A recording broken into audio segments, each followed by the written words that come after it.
शिरसाड वज्रेश्वरी मार्गावर बस अपघाताची धक्कादायक घटना समोर आली आहे।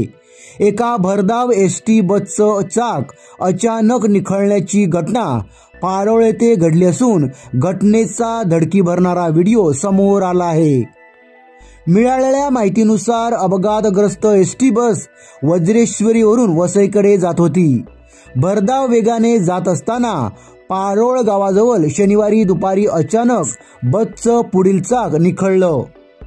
चाक सुटल्याने बस घसरून पुढे गेली आणि प्रवाशांमध्ये एकच गोंधळ उडाला। बसमध्ये 30 प्रवासी होते। काही क्षणांसाठी बसचे नियंत्रण सुटण्याची भीती निर्माण झाली होती, मात्र चालकाने तातडीने रस्त्याच्या बाजूला घेत बसचा ब्रेक मारला। ज्यावेळी अपघात झाला त्याचवेळी समोरून एक ट्रक देखील आला होता।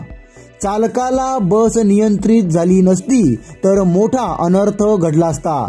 या घटनेनंतर प्रवाशांनी एसटी प्रशासनावर तीव्र नाराजी व्यक्त केली आहे। जुन्या आणि धोकादायक बस हटवून नव्या आणि सुरक्षित बसगाड्या उपलब्ध करून द्याव्यात अशी मागणी प्रवाशांकडून केली जात आहे।